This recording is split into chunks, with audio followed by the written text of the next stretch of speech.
So I am very curious about the book that you're writing, and I know what I know about tarot could fit on like my pinky finger. So tell me a little bit about what you're doing and how you're distilling tarot through the lens of rock and roll, because I think that's like a really interesting So my whole lens. my whole journey with tarot started when I was a little kid, and everybody in my life growing up was a female. I was raised by my mother and my grandmother. All of my mother's friends were female, and especially in the late 70s and early 80s, uh, everything about tarot was female driven. You didn't really see a lot of male readers, a lot of male psychics. They might have been there, but they weren't open about it. Mm. So I didn't have any masculine direction when it came to tarot. And to me, anything that had to do with the metaphysical and being psychic was a crazy chick thing. And these women were out of their damn minds and leave me alone, and I want nothing to do with it.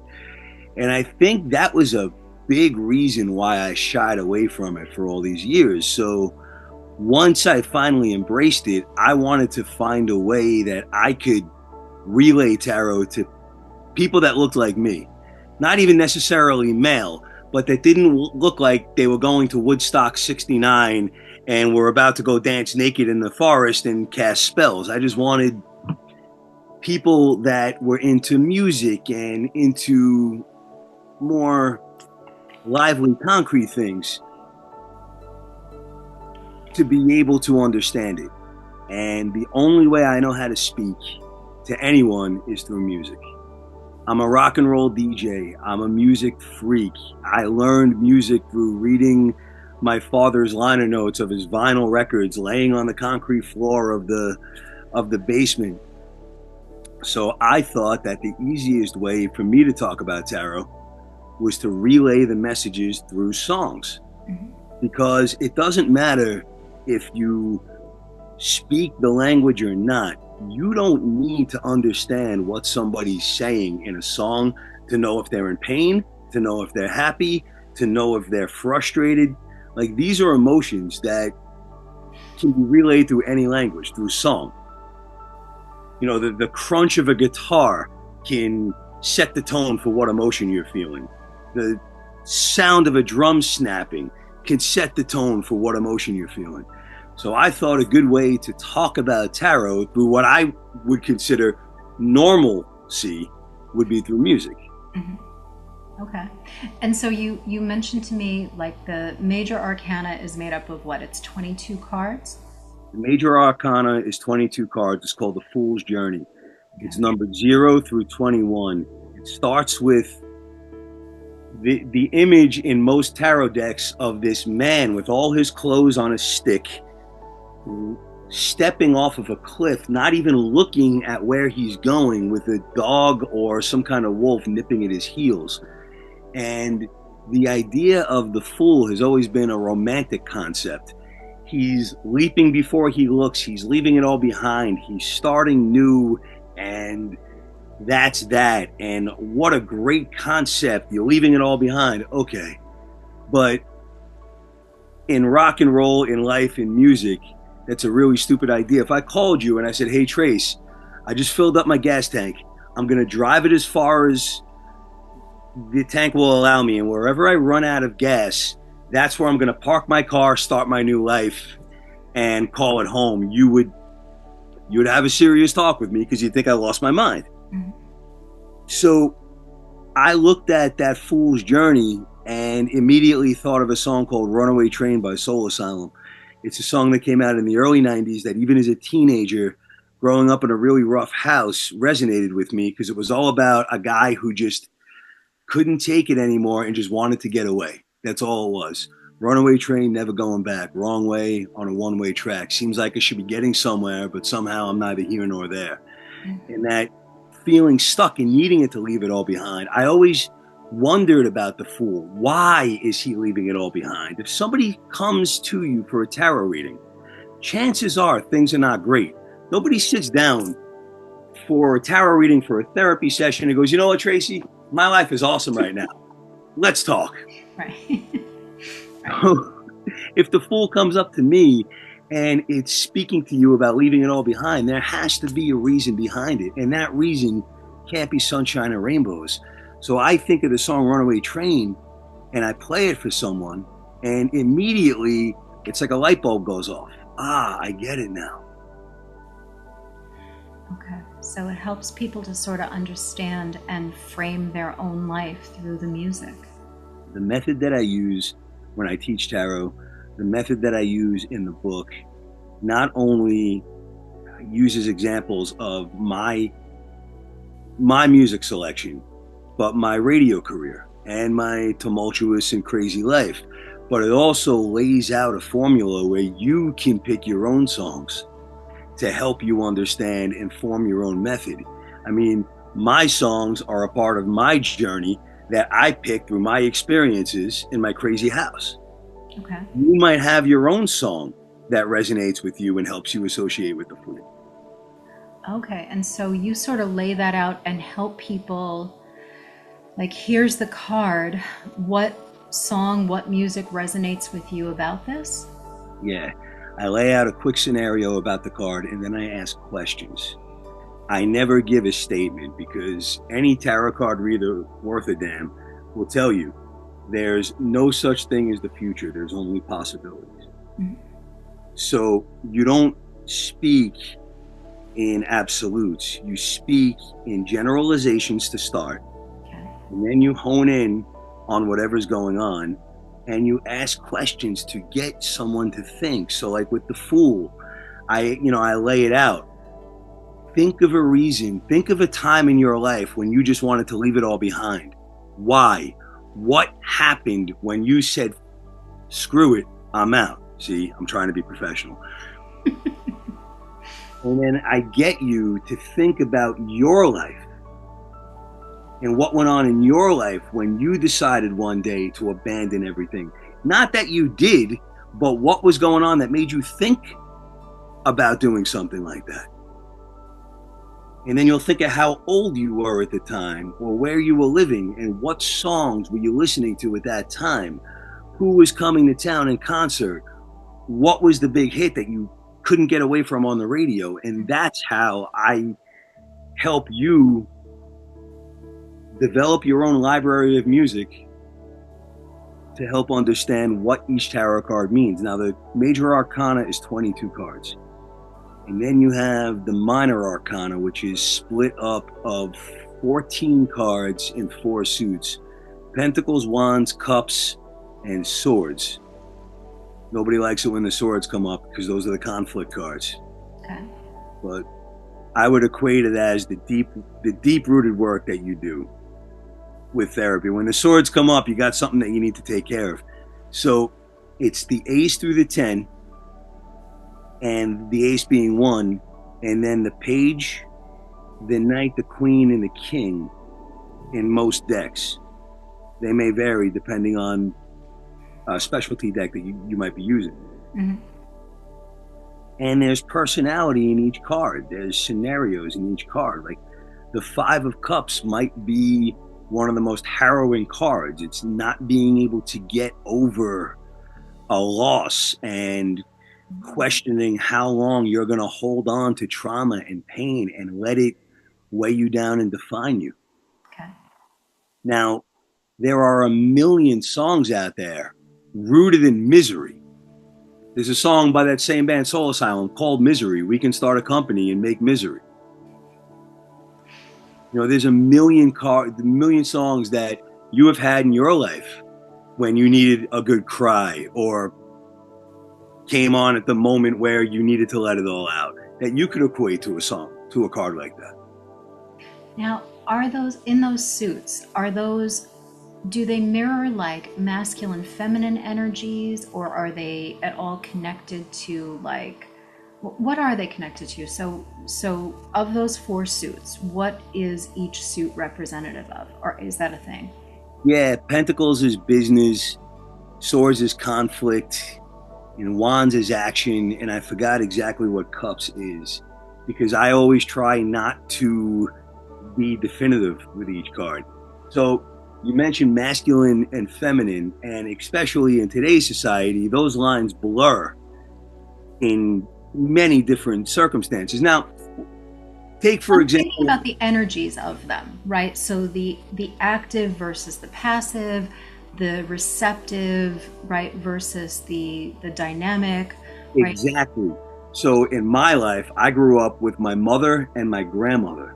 Now, if you were to look at the cards and look at what represented each of those characters, my mother would be represented in the feminine. My grandmother would be represented in the masculine because she was the domineering, the driving force, you know, I see. Okay. So it really takes on a different meaning for every person who comes in contact with it. which is why I try to teach you to develop your own database of songs and experiences. As a tarot card reader, if I'm reading you and my grandmother came to me, I'm thinking to myself, all right, what domineering, controlling force was in Tracy's life? And Mm, that could be a masculine energy female in your life. sure. Okay. Interesting. So you're really sort of tapping into intuition and whatever the client is sort of presenting with, but you're tapping into intuition to allow the cards to guide you to ask better questions so that they can make their own interpretation. Yes, everybody has experiences. I had read this woman and I laid out a few cards, and I remember it was a page, which usually represents a child Okay. or a young energy, and the King of Swords. And there was now the King of Swords is someone that they're fair, but they're a law abiding, rule following type of energy. You'd go to them if like a cop or a lawyer or something like that, you know, a leader. But the king was upside down. And if in tarot, an upside down meaning is usually some sort of delay in whatever the message is. Okay. Not always opposite, it's just a delay. So I'm looking at this woman in front of me and I'm looking at the cards and I'm feeling that there's something going on with her husband and his father. And it's like this, even though they're grown adults, the husband's coming through as a page because the way the father's treating him is like a child. Oh, okay. The husband was a man in uniform. The father was a man in uniform. That's where the swords in reverse comes in. So we all have our own experiences. I'm looking at this and I start thinking, and I swear, diabetes, diabetes, diabetes. And I see Wilford Brimley. And I'm looking at the Quaker Oats guy in my head. And I said, okay, I have to say it. Crusty old man with suspenders, the Quaker Oats guy. I keep hearing diabetes. She pulls out a picture of her father in law on her phone, and it's literally the spitting image of Wilford Brimley. No way. And, you know, like you might not have remembered the Quaker Oats commercials. You might not laugh every time you hear somebody say diabetes, but that's how I was able to look at the images of the cards and relay the message. Okay. Wow, that's interesting. And so when you start out by setting an intention for the session. Was that was that at all relate the information that came through? Was it related to her intention for the session? No, she was at a gallery reading. She came with her mom and her sister just to hang out. I was actually doing a psychic medium slash tarot card presentation for 14 to 16 people outside in a courtyard. And some people do come with intentions in their mind as to what they want to hear, who they want to hear from.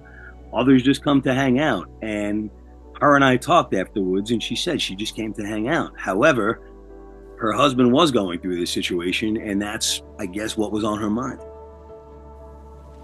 Okay. So the thing that comes through is the thing that's most valuable for the person in that moment.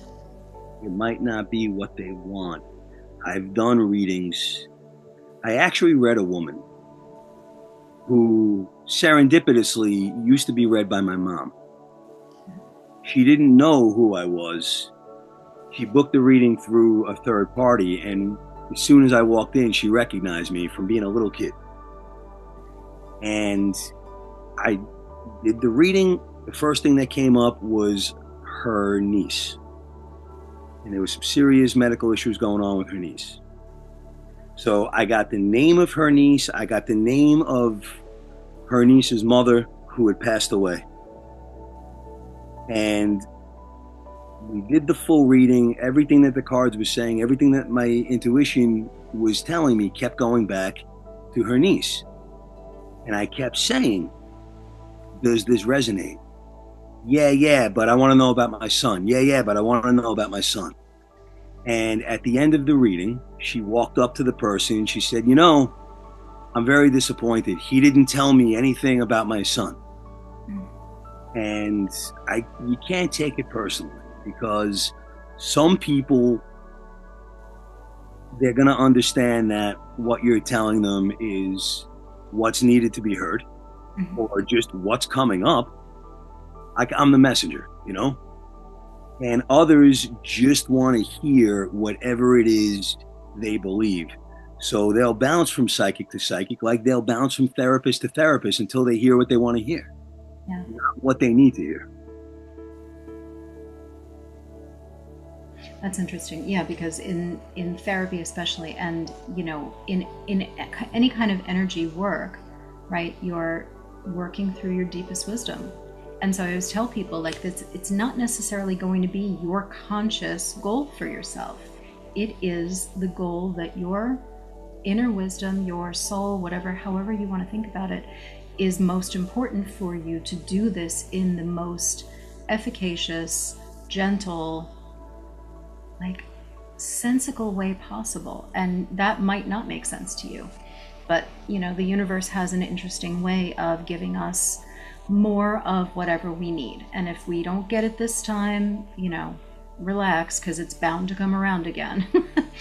Look, I've avoided psychic work for my entire life.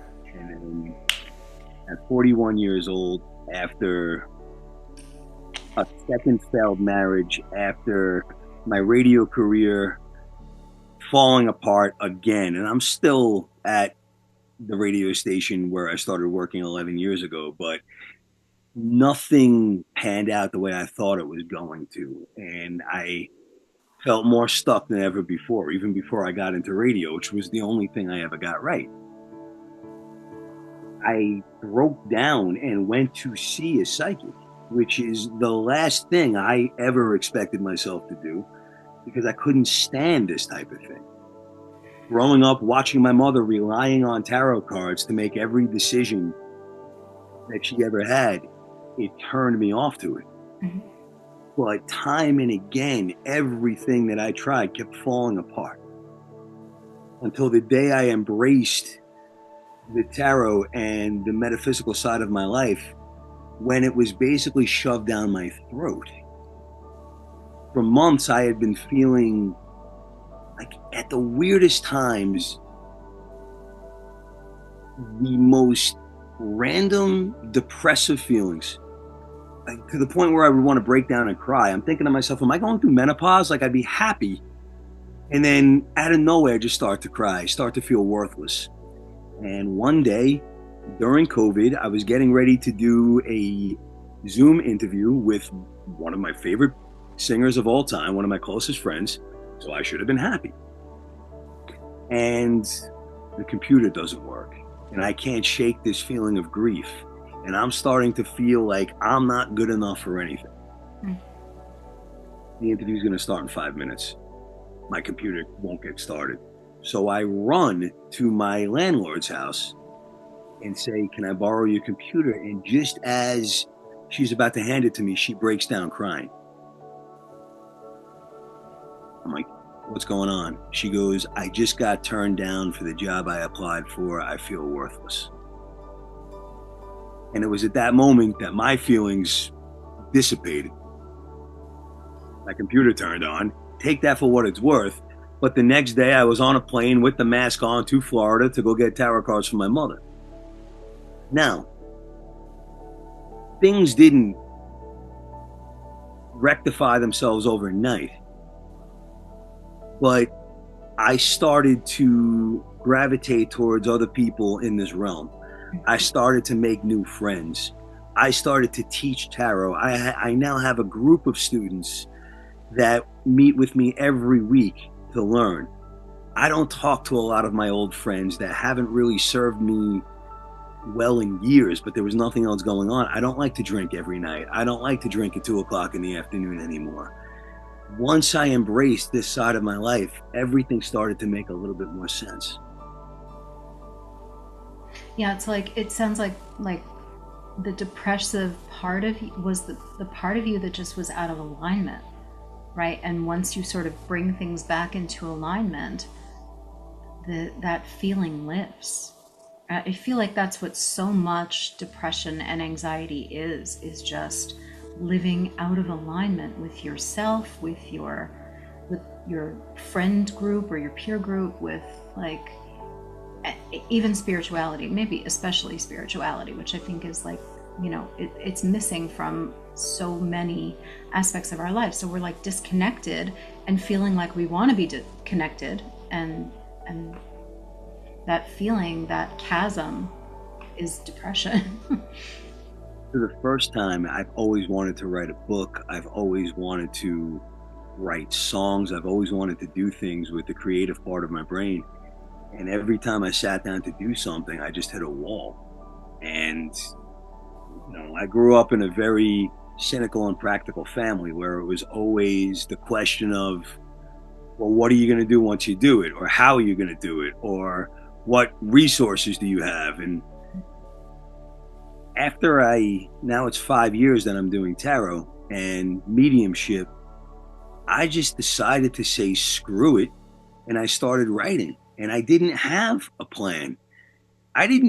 When I sat down to write this book, I didn't even know that this was going to be the direction that I went in. I just knew that I was teaching class by presenting a couple of tarot cards, playing a song to everybody, and then having them apply their own experiences to what we just talked about. So that was my next question. Like, how did this come about? And it just sprung out organically. This was already the way you were teaching classes. I took what I was doing and I applied it to paper. I just felt that everything that I had done since I started teaching, which is when things really started to make sense, not just with class, but like my radio career. I'm getting along with my bosses a whole lot more now. My ratings went up dramatically because I'm just in a better mind frame. And writing the book has given me a sense of purpose that I haven't felt since my first few years in radio, when I was a major part of people's mornings and helping them getting along through their day. Now, I still do that, but I had forgotten how important that was to me. Mm-hmm. Until I started writing this book, where I'm not only using music, but memories and experiences from my radio career to explain what these cards mean. Yeah. And I sat and I started to explain The Fool, and I started to explain Runaway Train by Soul Asylum. And the first thing I thought of was 21 years ago, getting into a massive fight, spending the night in jail, not having a single direction as to where I was going, like walking out of that courthouse with no job, nowhere to live, getting in my car and driving to New Jersey, over the bridge to New Jersey. And I thought about how if I didn't get in my car and take that ride, I would never be in the position I am today, with a career and now a second. Mm-hmm. My radio career, everything started in New Jersey. It wasn't the most fun 7 years.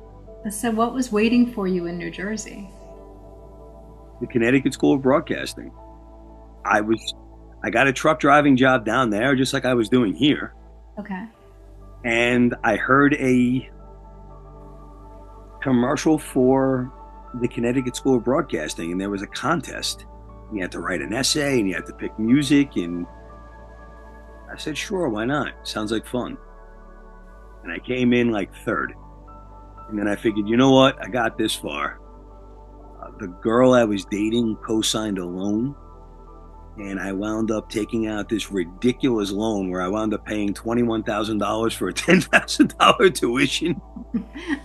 Um, but it opened up the door. One of my instructors took a liking to me and gave me a job on the weekends in Atlantic City on a rock station 2 months after I graduated. And that's how I got started. None of that would have happened if I didn't take that fool's journey. Right. So the runaway train's not a bad thing. No.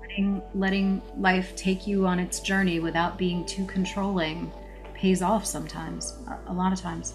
Understanding why you have to take that journey or what's presenting itself and asking you if you're ready to take that journey is what's important. Like, if the fool came up in a reading with you, I would think there's something going on. It might not necessarily be such a negative thing, but something's going on that's asking you if you want to leave it all behind. Yeah, sure. And that, I guess that could be for anybody at any point, right? Because it doesn't necessarily have to be career, right? It could be changing some aspect of how you do things, or it could be any number of things that require you to take a leap of faith and go where the universe leads you. It could be as serious as leaving a 20-year marriage, or as simple as finding a new gym because the one that you're going to doesn't have the weights that you need anymore. Okay. That's the beauty of reading with tarot and reading in general, is that same card could mean 20 different things to 20 different people that pull that card. So I'm curious in the couple of minutes that we've got left, but I want, you mentioned like your mother made all her decisions when you were a kid via tarot.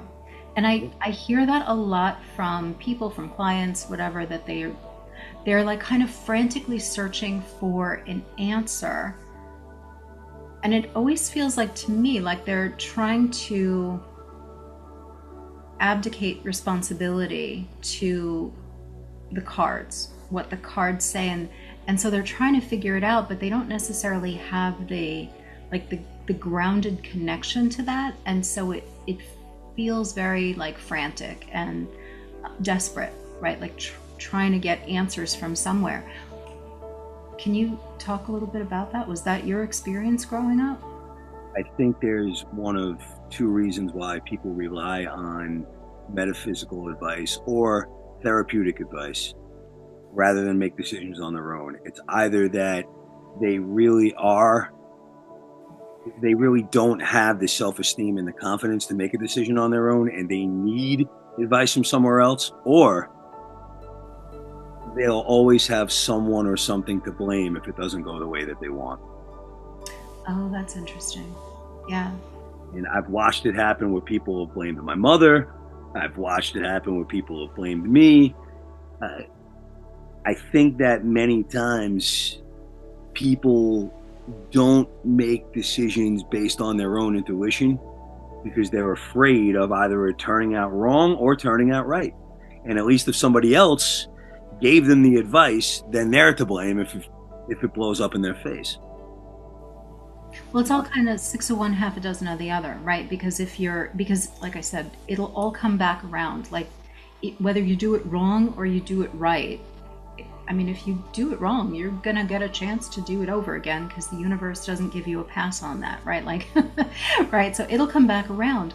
Even if you do it right, it'll come back around in some way for you to do it right better or learn some other lesson that you still need to learn, right? Because we don't get there. There's no destination on the journey. It's just, opening up more doors and more destination. If you believe in the law of return, we're going to keep getting present. We are going to keep getting presented with the problems that we have been put on this earth to solve. Yeah, They totally. always talk about Mercury in retrograde, right? And that's your time to figure out what went wrong, to take a step back and try to get it right this time. But if you keep forcing the square peg in the round hole, the problem is going to present itself over and over again because you continue to do things in a way that hasn't made sense then and won't make sense this time. Is astrology also part of your practice? I was a terrible student, which meant that I can't memorize anything or take notes. And other than the fact that I'm a Gemini, I know nothing about astrology. Oh, okay. Okay. You hear people talk about the fifth house and the ninth wheel and whatever. The beauty of what I do is that it comes from here. I'm a terrible student. I don't read books. There's no movie version of how to do astrology, so I'm out. But if we can put it in a guitar riff, you'll pick it up. I would love it. I mean, it's a great tool, and there's an astrologer, Maria Di Simone, who is phenomenal, and she was a guest on my radio show quite a few times. And the way she speaks in astrology, it's like speaking Russian. Like she can go off on a tangent, you would have no idea what she's saying. But then when she explains it in lay terms, I'll give you a quick example. Right before March of 2020, my ex-wife and I had everything set out. We were very amicable. We were going to sign the court papers on a certain date and we would be divorced and everything was cool and we were friends. And Maria Di Simone does my astrology chart and she goes, your divorce, it's going to get delayed. You're going to need a lawyer. I'm like, no, I'm not. She goes, you're going to need a lawyer. I'm like, Maria, in April, we're signing the papers. Everything's fine. She goes, I'm telling you, it's not going to go the way you thought. Now, there was nothing to fight about. We didn't own property. We didn't have kids. I'm like, this woman's out of her mind. She's a kook. COVID happened, shut the world down. And if we didn't get the lawyer, we had to expedite the court papers because everything got pushed back. We didn't get divorced till November. That's amazing. You know, some things are out of your hand, like you said, and you're never going to know. You're never going to know how it's going to turn out unless you're in it. And in the situation with my divorce, we just had to let time play itself out. Mm-hmm. And in this case, the world shut down and we had to wait a little bit. But nobody saw that coming. Nobody saw that coming, but also nobody could have seen like the path that opened up for you when you kind of embraced this soul mission. And I know, like, I would have thought, and certainly I think you would have thought, that being a DJ was your soul mission. Like you were doing the work that you were put here for. And then this whole other aspect opens up for you and it changes everything even again, right? So there's like even more expansion.